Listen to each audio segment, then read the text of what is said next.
Hello folks, hello beautiful people. We have a charger to review today.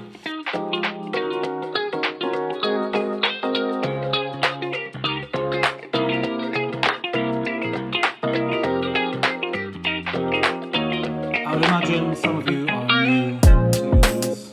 If you are, stick around. So welcome to Take It EV, I'm Greg. And today we're going to be looking at a charger. I'm quite privileged in the UK, I've got my own drive, so I can have my own charger. And if you're new to EV charging or EV ownership, having your own charger is like magic. You basically plug in the car when you turn up, and at some point the car will charge, and then you unplug and the car is magically fuller. Maybe fully charged, might be 50% charged, depends on what time you arrived, how fast is your charger, how big is your battery, etc. So let's go through the charging.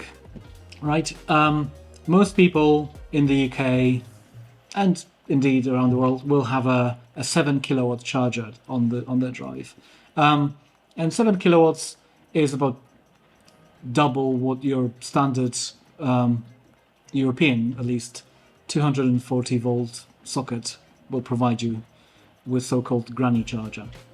But that's not fast enough. Modern cars have, over 60 kilowatt hour batteries. It will take over a day to get that charged. And obviously, ain't nobody's got time for that. So you get yourself a 7 kilowatt hour charger. That's like a standard minimal baseline. That, short, obviously halves that time, right? But for some people, that still might not be fast enough. Not all cars support more than 7 kilowatts. Basically, to go over 7 kilowatt hour or 7 kilowatt supply, that's 32 amps, 240 volts. You need 3 phases supply to your house, and most domestic installation, or most domestic installations in houses in the UK at least don't have that. Some places in Europe do. I'm not sure about the US. I think the whole situation in the US is a bit more messy than that, so forgive me, but I have no idea. Ask your local electrician. But basically, most of the time you'll have 3 phases, and if you imagine if you could pull 32 amps out of each phase, that's 7 plus 7 plus 7, that's 14 plus 7, that is 21. Or actually, technically, it's not 7 kilowatts. If you multiply 240 volts times 32 amps, you get 7 point something. 32 times 200. Yeah, so if you multiply 32 times 240, you get the figure in watts. If you divide that by 1,000, you'll get 7.6. So if you multiply that figure by 3 phases, you get this amount. Back on Earth, we have a charger here that can do 22 kilowatts. Full disclaimer, it's been provided to me from these people, Wattsaving, for free to review about a month ago or so. So apologies for a delayed review. If you need to know anything about it, I'll leave a link to their website at the bottom, but they have absolutely no input into my review. I'm recording this today, I'll edit it and I'll push it as soon as I can, and I'll just let them know, just FYI. Anyway, I was sent this charger, and the funny thing is, they asked me what color I would like to have, and they gave me a list, and I said, purple. You tell me whether this is purple or not. It's a funny one. I'll give you a close up, but it kind of like is a blue, red, purple mixture. Which is quite nice. It's not offensive. It's not in your face. There's quite a few screws, more screws, plugs, screw terminals, some miscellaneous tape. And we have a very nice bracket, so you can put your cable, charging cable, and do this sort of thing. So that's very nice. We also have 2 RFID cards. It's very cute. I don't know if it's going to be visible in the camera. It's very cute. Kind of looks like a little car drawing there, but it's not just your regular rectangular shape. It actually made it very nice. And the idea here is that you can install the charger at your home or your place of work or your block of flats, and then everyone can have their own card to enable the charging. At this point, I will take out the charger. Without making too much noise, hopefully.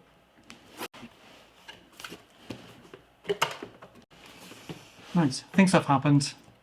So we have a charger, and the charger comes with a back plate like this, which you can tell. I don't know if you can see it, but you can have 3 phases supply. So you have earth, neutral, and then L1, L2, L3. I have made a testing connection to be able to test this, but once you remove that, the charger itself is self-contained. Let's actually get rid of the box. We have a charger itself. Very nice lead. The downside of having a 3-phase lead is that it's going to be slightly thicker. What I like is the feel of this. Oh, this is just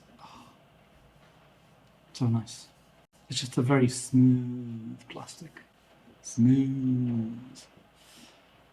And inside, another telltale sign that this is a 3-phase charger is the fact that this, if you look in here, every single one of these bigger pins has a little silver connection inside, and if you look closely, you'll be able to see that it says, L1, L2, L3, and then you have a pilot signal and neutral, and some other 2 miscellaneous connections. Anyway, it doesn't matter.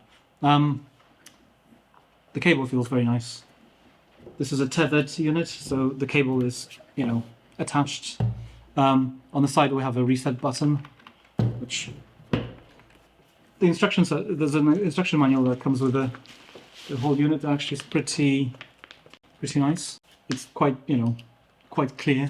You can set up this unit so that it accepts RFID cards, but there is no easy way to disable the RFID cards if you want to revert it back to just a dumb charger.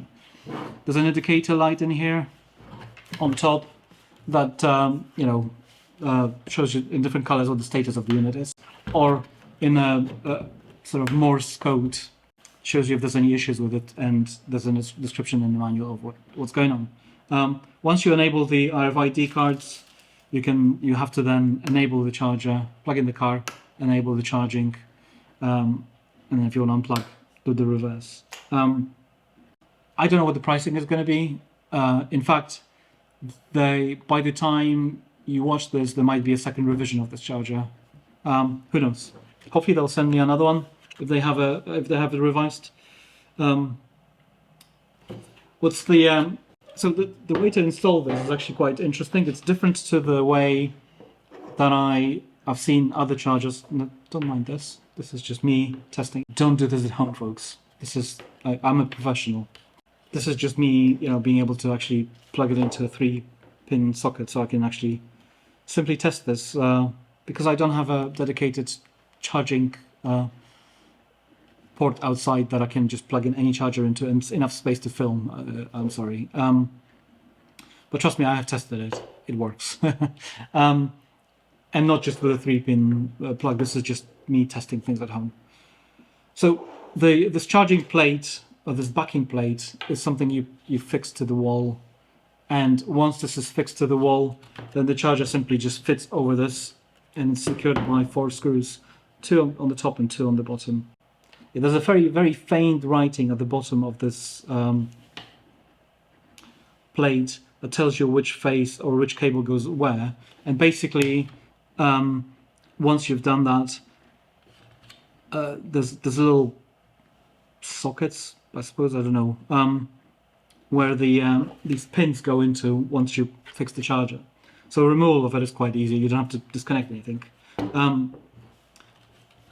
I don't know why there's terminals on the top. I suppose they just had a part like that, and that part just has terminals on both top and the bottom.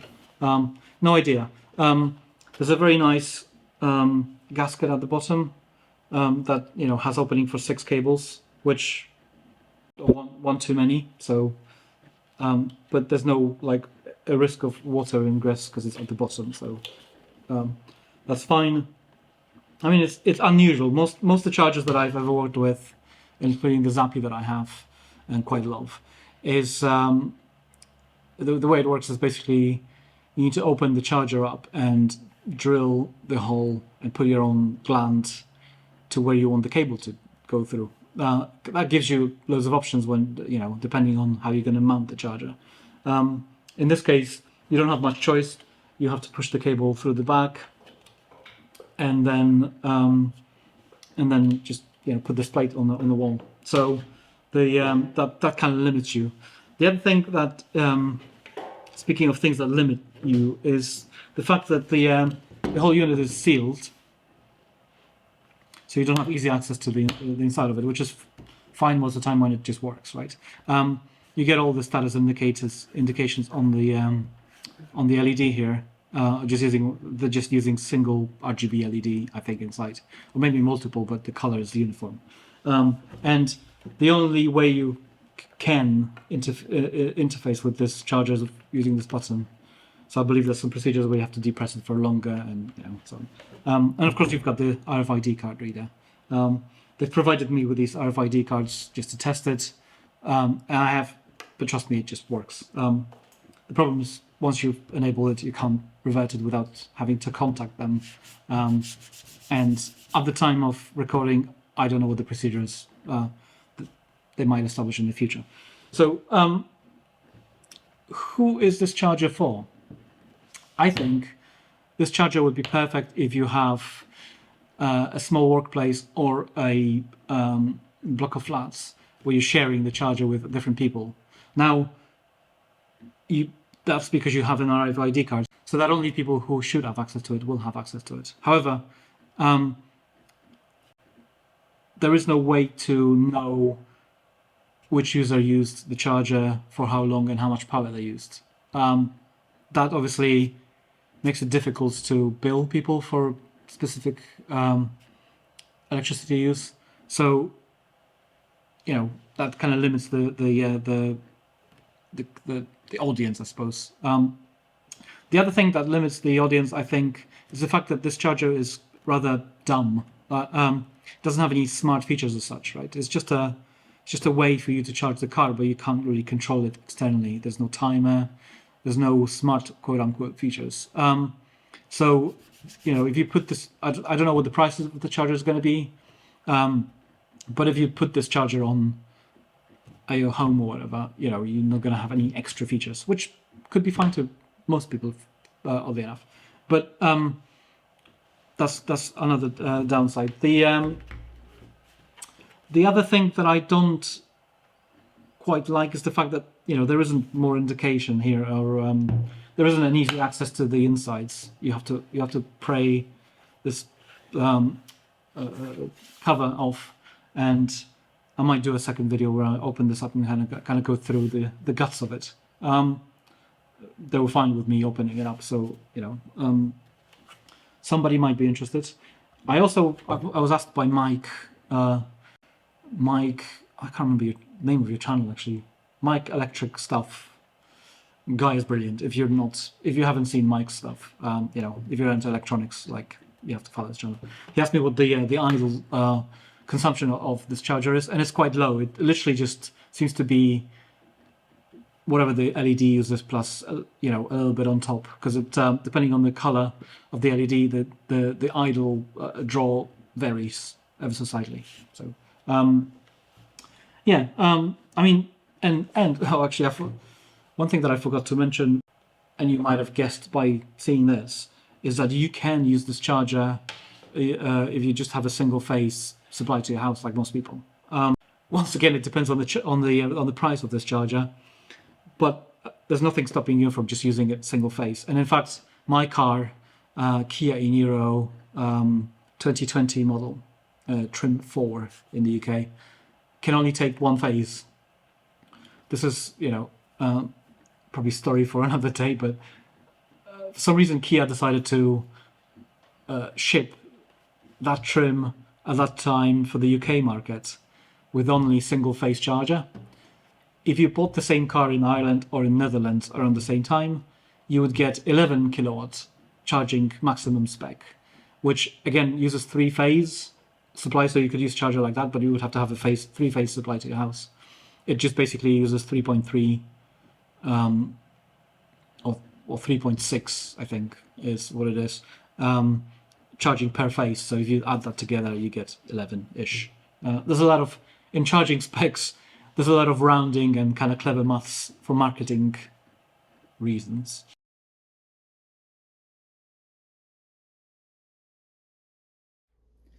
Let's talk about conclusions. Is it worth it? Wattsaving Charger, 22 kilo. What should you get it? As always, the answer is it depends. I don't know what the price is. That wasn't given to me. I'm sure we're going to find out. It's a three-phase charger. It works. I tested it. Albeit not in a perfect conditions, but it does what it says on the tin. If it's decent priced, cheap, sort of, I don't know, 200, 300 pound level, let's say $350, I think it will be worth the money. It doesn't have any fancy features. It's just a dumb charger. So from that perspective, you can't expect it to be too expensive. And if that's all you need, fine. Go with it. I'll just say, email the Wattsaving people and tell them, where can I get it? And obviously mention me. If you're expecting something that has, solar diversion, any sort of smart, unquote, features that are, I don't know if they're actually required in the UK or not at the moment, legally, but certainly are useful, then obviously this isn't the charger for you. What it does have is the RFID card reader, which is obviously helpful in certain situations. Again, it depends on your situation. When it comes to questions that I still have is, safety ratings and stuff like that. This charger is made in China. Nothing, obviously, against that. Has it been fully tested and certified in Britain, for instance? I don't know. Again, you have to contact the manufacturer for that information. I would say if I had three-phase supply to my house, or I lived in a shared accommodation, house or a block of flats, and I needed a charger to share with people, and I didn't care about the cost sharing, just wanted to, avoid strangers being able to charge, I would say thumbs up. That's another scenario. Of course, because it doesn't have any smart features, it doesn't have things like solar diversion, which means I'm not going to replace this. I'll put this in place in my Zappi. If it, it's just a simple charger. What it has for it is quite a sleek, nice design. It's fairly small, and sleek. It doesn't, it sticks out. I don't know how much from the.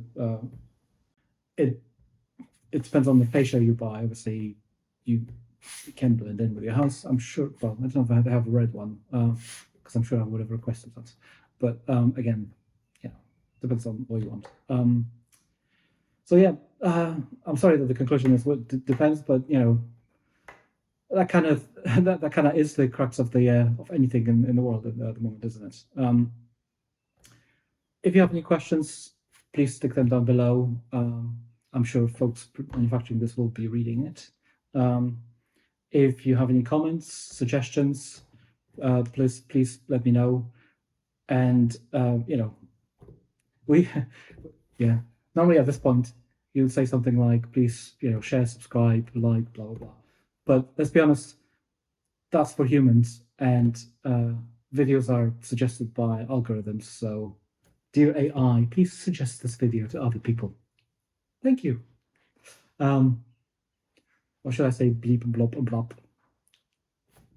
Thumbs up. Yeah. Well, and as always, take it easy.